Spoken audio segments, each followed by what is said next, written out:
and laid out.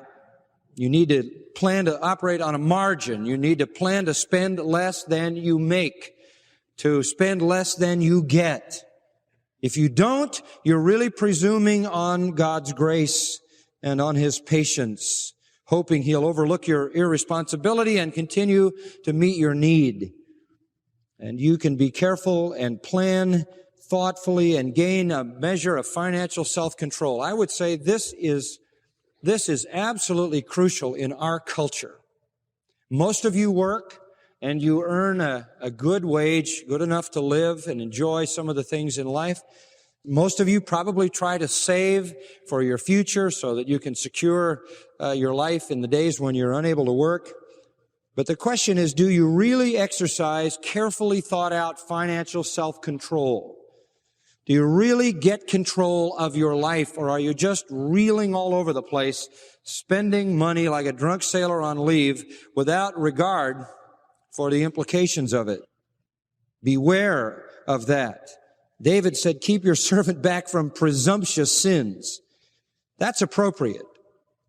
People get themselves into that position where if they have it, they consume it, and then they demand that God extricate them, leaving no cushion for the unforeseen future. You can imagine how many couples have followed the great American dream, which is to buy things you don't need with money you don't have from people you don't even like. And then have more obligations than you have income. And then when it comes time for you to support the church, you can't do it. And when it comes time for you to get involved in missions, you can't do it. Or maybe the Lord wants to call you to serve Him somewhere else and you can't do it because you're bound so much financially. You get yourself in so deep you can't do what God wants you to do. I believe He wants you to have enough and more than enough. He wants you to have enough for now and for later and for investing in His kingdom and for following the opportunities that He puts before you to do those special things that are called for, meeting the needs of those around you when they have those needs. And in order to do that, Proverbs 27, 23 and 24 says this, know well the condition of your flocks, pay attention to your herds, for riches are not forever. Take careful stock of your condition. Do some wise planning. Know where you stand. Know your condition. Another translation of that is excellent. Any enterprise is built by wise planning, becomes strong through common sense, and profits wonderfully by keeping abreast of the facts. You need to exercise financial self-control. Never, I don't suppose, in the history of the world has that been more difficult than in the day in which we live, for a number of reasons. One is you and I are absolutely and incessantly bombarded and blasted by appeals for us to buy things. It's endless. In fact, you think television exists for the programs. It doesn't. It exists for the commercials. The programs are there to attract you to the commercials. The television networks pay money out to the programmers. They take money in from the commercials. So the people who put the commercials on have to gain that money back by getting you to buy the product. The whole thing is a huge scheme to get you to buy all the stuff that is advertised there. The newspapers are there because they want you to be drawn into the paper so that you will read, no, so that you will buy. I mean, I'm astounded at how much of the newspaper now are huge commercials for everything from department store furniture sales and stereo to all kinds of other things that have to do with your beauty and your exercise and the body beautiful and all that's in between. So we are literally bombarded by that. We are also told about image, and we are made to believe that there's a certain image to be developed by where you live and what you drive and what you wear and all of that. And we all sort of get sucked up in that. I mean, you've never seen a commercial for a car that said, this is a good car. It runs good. The motor works well. The wheels are very strong. The tires are good. The seat is very comfortable. You will like this car. It will get you where you're going in a certain amount of safety and comfort. That isn't how they do it. They put some beautiful girl on there, some wild music on there, and it says nothing about the car. You don't know anything about the car. In fact, they usually give you a blurred picture of the car or a distorted picture. You don't know what it looks like. I'm not saying you shouldn't have a certain car. We talked about the fact that you can enjoy things, but I'm saying the way things are sold has nothing to do with their reliability, nothing to do with their safety. I'm happy to have a fairly heavy car that has airbags all around it because I carry people around. I don't mind going to heaven, but I'd like not to go any sooner than I have to. And I'd like also to at least stand here and be tolerable to look at and not be scarred by some car accident. If God sees fit, I'll take precautions, and so will you, and that makes sense to do that. But the system bombards us. Now compound that with the fact that we can buy almost anything out there without any money, without the ability to buy it. For merchants, taking credit cards is smart business. Even though they have to pay a percentage of what they get to the card company, it is smart business because you spend as much as 80% more than you would spend if you were operating on a cash basis or a check basis, unless you believe like one lady who said, I can't understand how I overdrew my account. I have so many checks left in my checkbook. But if you're beyond that comprehension, you understand the checks really are cash that you have, you'll spend up to 80% more than if you were paying cash. Cards are faster than checks. The process is easy and quick, and you ring up your interest easily. 70% of cardholders carry balances, huge balances. Just staggering amounts of money. Now, credit card experts say that once you get $800 in debt, they've got you for life. Because the average American family cannot get rid of an $800 debt because they live at the level of their income. Amazing. And the typical American carries 9 credit cards. Count them after church. And owes over $2,000 in debt at 18% interest. That's a form of slavery, folks. It really is. It is a form of slavery. Proverbs 22:7 says, the borrower is servant to the lender. You're a slave to your creditor. You're a slave to your credit card company. It's a sad situation. God wants you to plan well enough so that doesn't happen. And get a little financial self-control. Spend less than you make, and you'll enjoy the privilege of giving. Paul in 1 Corinthians 7:23 said, you are bought with a price. Do not be the slaves of men. Don't become somebody's slave. Don't become the slave of the credit card company because you can't control yourself. You should always be free enough to respond to whatever God would want you to do at any time without being held back by 24 months or whatever it may be. Here's what happened. Some people sat and some people grew. Some people sat in their house and twiddled their thumbs and did nothing. Other people said, well, since I can't get on the plane and I can't go all these places, God, what is it that you're trying to do in me? What are you trying to develop in me? What are you trying to heal me of? What are you trying to grow me in? God, since I got a halftime on my life, let me use this time to grow so that when the doors finally do open back up, I'm not the same person that went in. And now that things are opening up, we're beginning to see not everybody spent the last 3 years the same way. I can either sit and complain about what opportunities are not coming my way, or I can say, God, you're trying to do something in this moment. And you got to catch this picture. There's a 12-year-old kid sitting with grown men. These were the most educated of the land. These were the most learned of the land. And he was holding his own. Why? Because purpose will always put you in rooms that are above your head. And when purpose puts you in a room that's above your head, you have 2 choices. You could either let insecurity overwhelm you, or you can say, God has me here because he's trying to teach me something. I got to learn something. I got to see something because he's trying to take me somewhere. I remember about 8 years ago, I was at a pastor's round table at one of the largest churches in America. Probably about 16 pastors. And I'm telling you, you look around this table, and it was like the up-and-coming who's who. This guy got 4,000 people in his church. This guy got 10,000. This guy got 6,000. This guy got 8,000. I had 250 people. You ever, one of these things are not like the other. I missed half of the round table because I was just trying to figure out why I was there. And I'm sitting at this table, and y'all, they were talking about concepts that I didn't even know existed.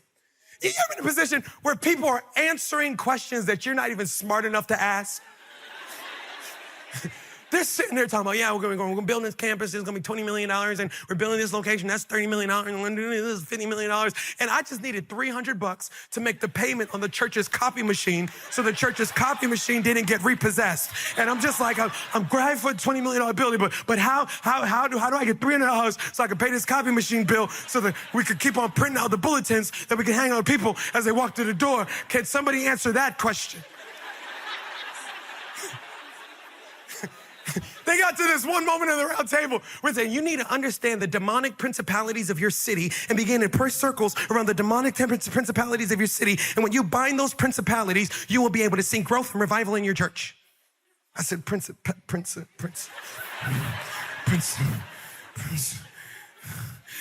I got a demon in my sound system. How do you cast that? How do you make the feedback stop?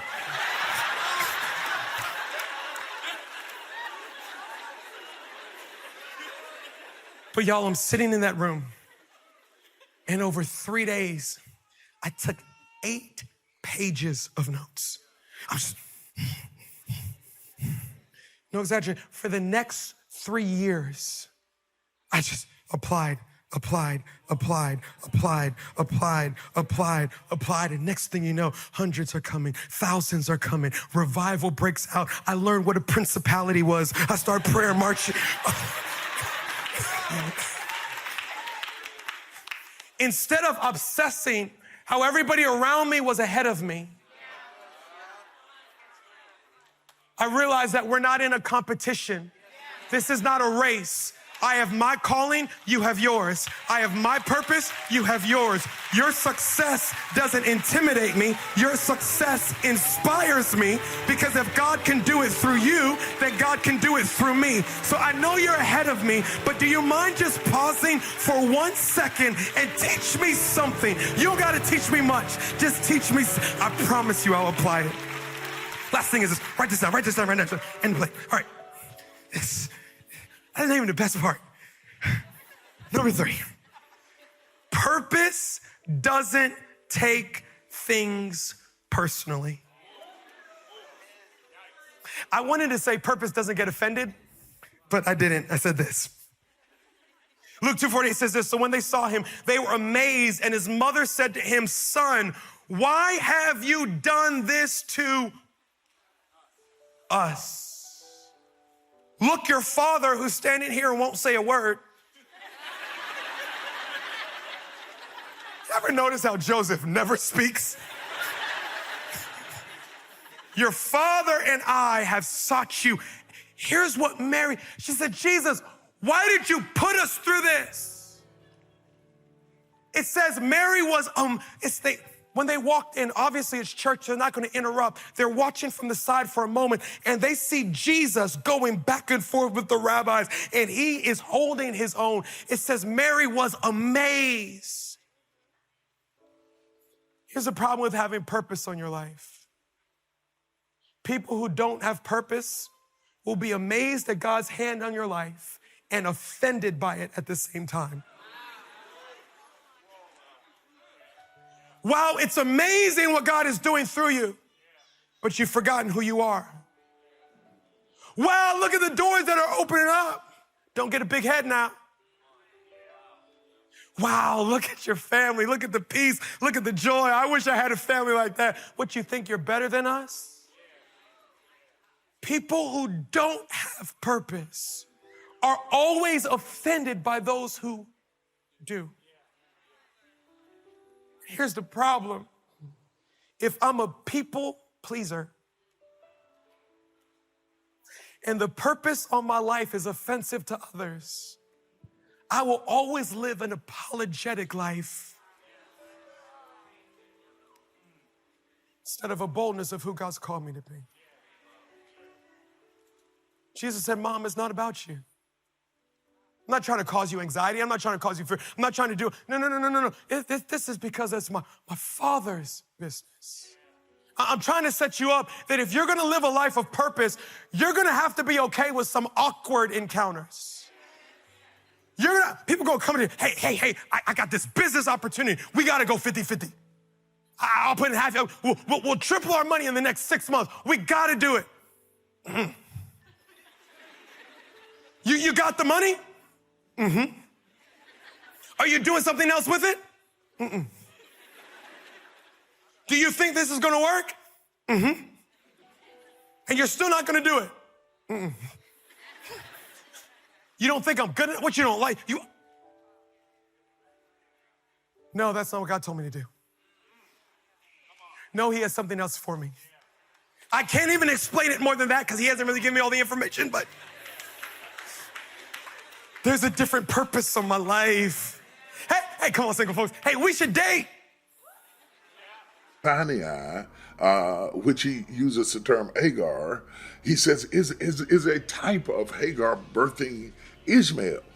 He said, why would you, who are children of the promise, and we're going to get into that phrase in just a moment, because that's really what I want to talk about, is children of the promise, that we are the church.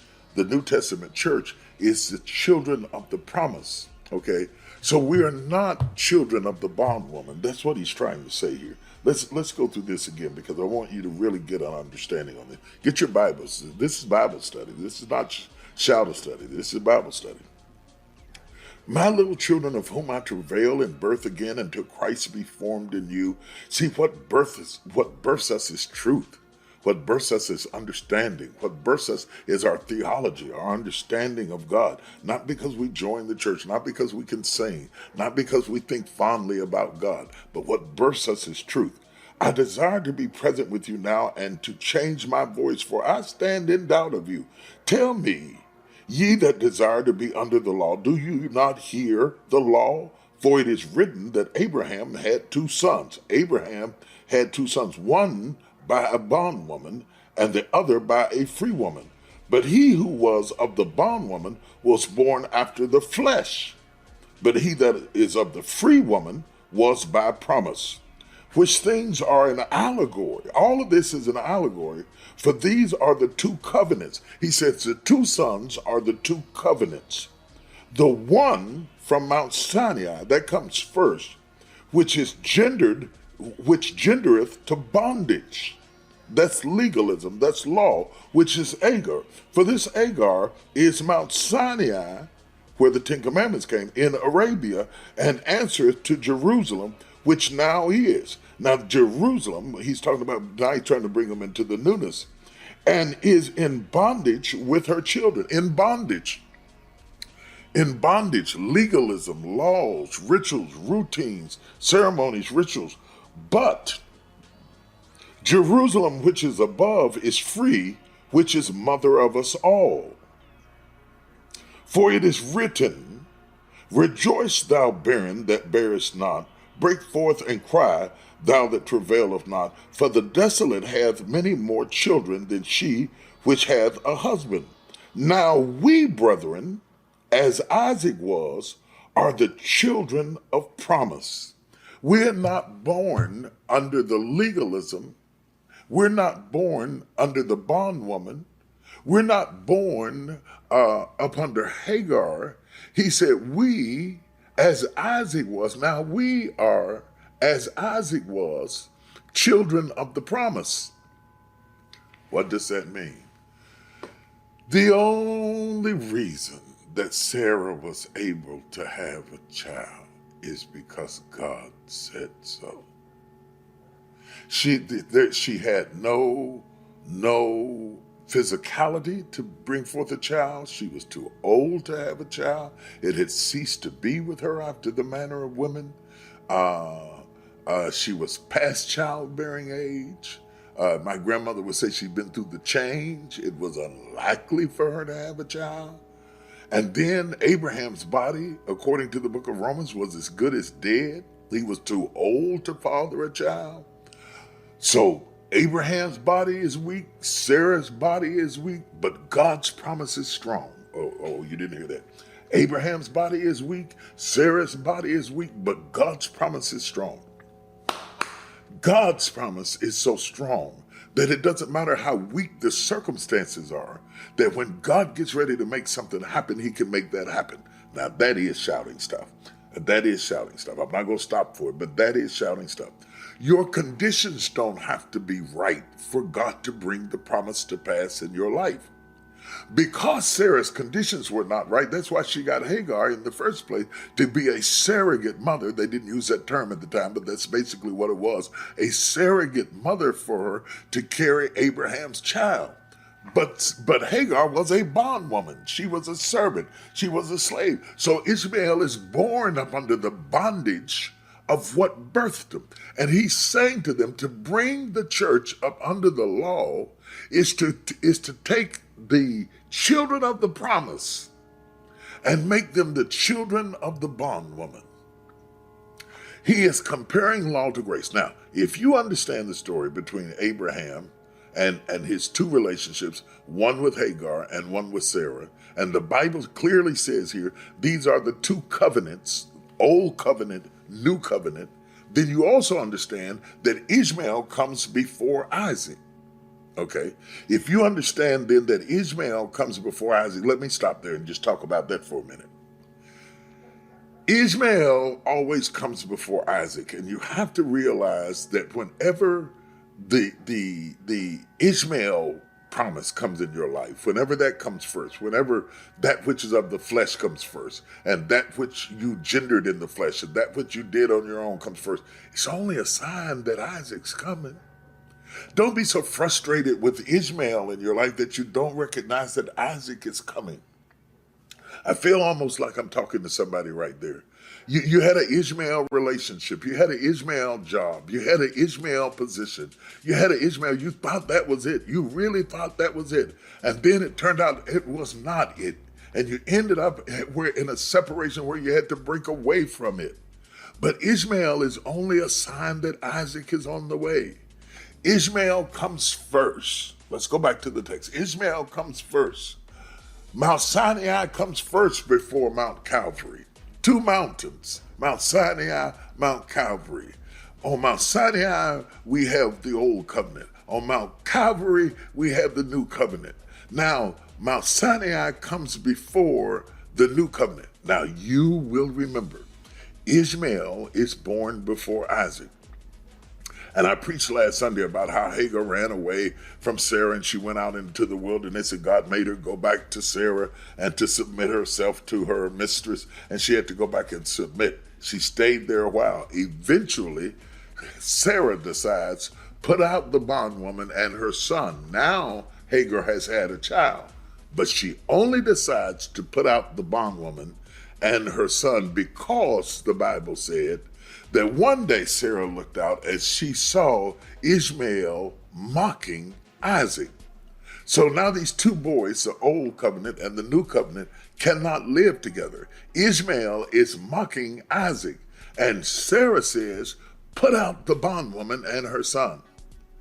Abraham goes to God because by now he is bond to the bondwoman. He is bond to Ishmael. Ishmael has been in his life for years. And God says to Abraham, hearken to the voice of thy wife.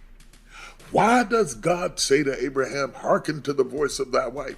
Because you cannot have the children of the flesh and the children of the promise to bring him down. With the Soviet Union collapsing around him, he orbited the Earth for 313 days that changed the world. Listen to The Last Soviet on the iHeartRadio app, Apple Podcasts, or wherever you get your podcasts. Paper Ghosts is a true crime podcast investigating the mysterious disappearance and brutal, unsolved murder of Tammy Zawicki. They just kept telling us from the beginning, she'll be back, she'll be back. We had no clue where she was. Didn't know where to begin looking. Tammy's story shocked the nation. The deeper I searched, the more troubling things I found. The best lead, the best evidence, the best witness was blown off. Listen to Paper Ghosts on the iHeartRadio app, Apple Podcasts, or wherever you get your favorite shows. To support its new policy of asking the vaccinated to wear masks. On CNN, Wolf Blitzer asked Walensky if she got the messaging wrong and hadn't been nuanced enough. She answered that the breakthrough infections tended to be mild. Blitzer then asked whether those who were vaccinated and had breakthrough infections could pass the virus on to older people or more vulnerable people. Walensky answered, quote, "Our vaccines are working exceptionally well. They continue to work well for Delta. With regard to severe illness and death, they prevent it. But what they can't do anymore is prevent transmission," close quote. She said so to suggest to people who were vaccinated that if they were going home to people who were immunosuppressed or frail or with comorbidities, they should wear a mask. It was a nuanced response and admitted a problem. A performance like that might have, because it was honest, enhanced vaccine confidence. Unfortunately, the mainstream media was so overcommitted to a master narrative that promised 95% effectiveness for the vaccines, which it also believed implied stopping transmission, that it was caught off guard. Instead of asking whether scientists had compared the infectiousness of the vaccinated with that of the unvaccinated, the media took Walensky's statement to mean that vaccinated people with breakthrough infections were just as likely to infect others as those who were not vaccinated and now had COVID. In this way, the episode transmitted more reasons for the vaccine hesitants to have doubts. Internal documents showed that at this point the CDC was scrambling to change its messaging, moving from the master narrative simplification that, quote, "vaccines are effective against disease," close quote, to the idea that vaccines are essential because they protect against death and hospitalization. The agency even changed its official definition of what a vaccine does from producing immunity to a specific disease to producing protection from it. The FDA had originally said that a vaccine less than 50% effective, defined as reducing the risk of having to see a doctor, would not be approved by regulators. Now, something that appeared to the public to be significantly less effective was being not just approved, but mandated. According to Israel's health ministry, the Pfizer vaccine data showed that in those who were vaccinated as early as January, about 5 months prior, it was only 16% effective. A large study in Qatar showed that the vaccine was waning at 5 months. In the United States, a Mayo Clinic found the Pfizer vaccine had dropped to 42% effectiveness, while the CDC found it dropped to 66% in just under 4 months of use. U.S. statistics showed that the vaccinated were still overall far less likely to get infected than the unvaccinated or to get serious illness. But Israel had been vaccinated earlier than the United States. So what lay ahead for America? It is noteworthy that this was the moment that U.S. government officials and the media chose to assert, soon on a daily basis, that the country was now in a, quote, pandemic of the unvaccinated, close quote, even though it was now clear that the vaccinated could get infected and transmit the virus. Every day, famous Americans, including entertainers, athletes, and politicians who had been doubly vaccinated, were having breakthrough infections. The message that this is only an epidemic of the unvaccinated is falling flat, close quote, noted Harvard epidemiologist Michael Mina. By this point, the hesitant were no longer the only ones who had doubts. There were many anecdotal reports of great worry about breakthrough cases among the vaccinated, including among those who put much faith in vaccines because their immune systems were compromised by age or illness. Headlines about waning vaccines expressed despair that this pandemic might never end. Instead of addressing how this disappointment might affect people, U.S. public health talking heads and Twitter-certified human nature experts turn now to behavioral psychology, a very American form of psychology, to deal with the crisis, treating their fellow citizens like children or lab rats to be given rewards when good and punishments when bad. Some seem to relish telling people that if they didn't just do what the experts told them to do, they'd lose their jobs, their place in school, or some other basic need, like mobility. Other more data-driven thinkers, including pro-vaccine physicians like Eric Topol, head of Scripps Research, and a man who regards the production of the mRNA vaccine as, quote, one of science and medical research's greatest achievements, close quote, now seem quite concerned about the Israeli data. Topol assembled many articles showing how vaccinated populations still fare much better relative to unvaccinated populations in the United States. But he also pointed out that breakthrough infections can't just be written off as simply caused by the new Delta variant escaping vaccine protection. Israeli data showed that the potency of the vaccines was fading after 5 months, contrary to what Pfizer claimed. Thus, the data showed that the earlier one was vaccinated, the less protection one had against Delta. That finding was crucial because it meant that the new wave in Israel was not simply caused because of a new variant that came along. The vaccines were losing potency over time. Fauci and Surgeon General Vivek Murthy stuck to their guns, continuing to emphasize to the public that the vast majority of all COVID deaths, 99.2% according to Fauci, and 99.5% according to Murthy, were among the unvaccinated, a narrative that was picked up by news outlets which started reporting obsessively about states with high unvaccinated rates and filling the news cycle with one story after another about stupid, retrograde Americans succumbing to COVID, their final wish not being for those they loved, but for their medical practitioner to broadcast to the world their vaccine regret. But, as David Wallace Wells showed on August 12th in New York Magazine, Fauci's and Murthy's numbers were not rooted in what was currently happening in America. They were instead based on the COVID death data from January 1st, 2021 to date. If you think this through, you'll see what's obviously wrong. For the first months of the year, few Americans were yet vaccinated. So of course most deaths would technically be among the unvaccinated. Quote, 2/3 of 2021 cases and 80% of deaths came before April 1st, when only 15% of the country was fully vaccinated, close quote, Wallace Wells wrote. Quote, which means calculating year-to-date ratios means possibly underestimating the prevalence of breakthrough cases by a factor of 3 and breakthrough deaths by a factor of 5, close quote. What we desperately needed. Hi, my name's Father Mike Schmitz, and you're listening to the Bible in a Year podcast, where we encounter God's voice and live life through the lens of Scripture. The Bible in a Year podcast is brought to you by Ascension. Using the Great Adventure Bible timeline, we'll read all the way from Genesis to Revelation, discovering how the story of salvation unfolds and how we fit into that story today. This is day 44. Let's keep on going. Today, we are reading from Exodus chapter 27 and 28, Leviticus chapter 20, and we'll be praying Psalm 119, verses 57 through 120.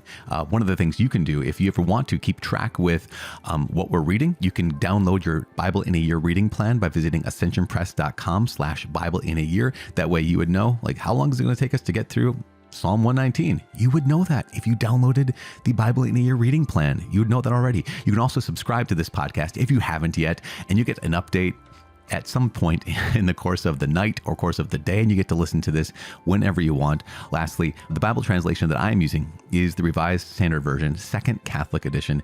I'm using the Great Adventure Bible from Ascension as we run through Exodus chapter 27 and 28, Leviticus 20, and Psalm 119, verses 57 through 120. Exodus chapter 27 and 28. The altar of burnt offering. You shall make the altar of acacia wood 5 cubits long and 5 cubits broad. The altar shall be square, and its height shall be 3 cubits. And you shall make horns for it on its 4 corners. Its horns shall be of one piece with it. And you shall overlay it with bronze. You shall make pots for it to receive its ashes, and shovels and basins and forks and fire pans. All its utensils you shall make of bronze. You shall also make for it a grating, a network of bronze. And upon the net you shall make 4 bronze rings at its 4 corners, and you shall set it under the ledge of the altar, so that the net shall extend halfway down the altar. And you shall make poles for the altar, poles of acacia wood, and overlay them with bronze. And the poles shall be put through the rings, so that the poles shall be carried upon the 2 sides of the altar when it is carried. You shall make it hollow, with boards. As it has been shown you on the mountain, so shall it be made. The court and its hangings. You shall make the court of the tabernacle. On the south side, the court shall have hangings of fine twined linen, 100 cubits long for one side. Their pillars shall be 20, and their bases 20 of bronze, but the hooks of the pillars and their fillets shall be of silver. And likewise, for its length on the north side, there shall be hangings 100 cubits long. Their pillars 20, and their bases 20 of bronze, but the hooks of the pillars and their fillets shall be of silver. And for the breadth of the court on the west side, there shall be hangings for 50 cubits, with 10 pillars and 10 bases. The breadth of the court on the front to the east shall be 50 cubits. The hangings for the one side of the gate shall be 15 cubits, with 3 pillars and 3 bases. On the other side, the hangings shall be 15 cubits, with 3 pillars and 3 bases. For the gate of the court there shall be a screen, 20 cubits long, of blue and purple and scarlet stuff, and fine twined linen, embroidered with needlework. It shall have 4 pillars, and with them 4 bases. All the pillars around the court shall be filleted with silver. Their hooks shall be of silver, and their bases of bronze. The length of the court shall be 100 cubits, the breadth 50, and the height 5 cubits, with hangings of fine twined linen and bases of bronze. All the utensils of the tabernacle for every use, and all its pegs of the court shall be of bronze. The oil for the lamp. And you shall command the sons of Israel that they bring to you pure beaten olive oil for the light, that a lamp may be set to burn continually.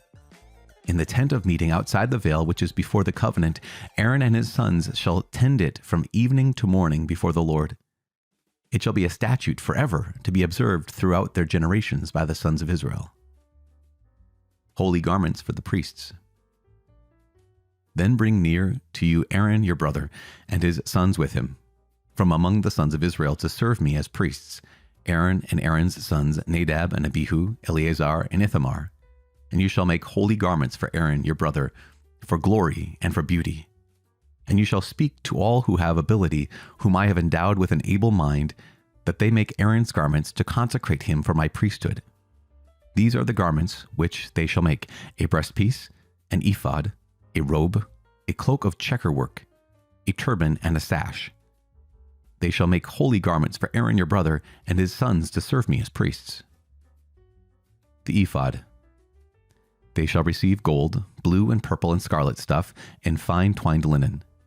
And they shall make the ephod of gold, of blue and purple and scarlet stuff, and of fine twined linen skillfully worked.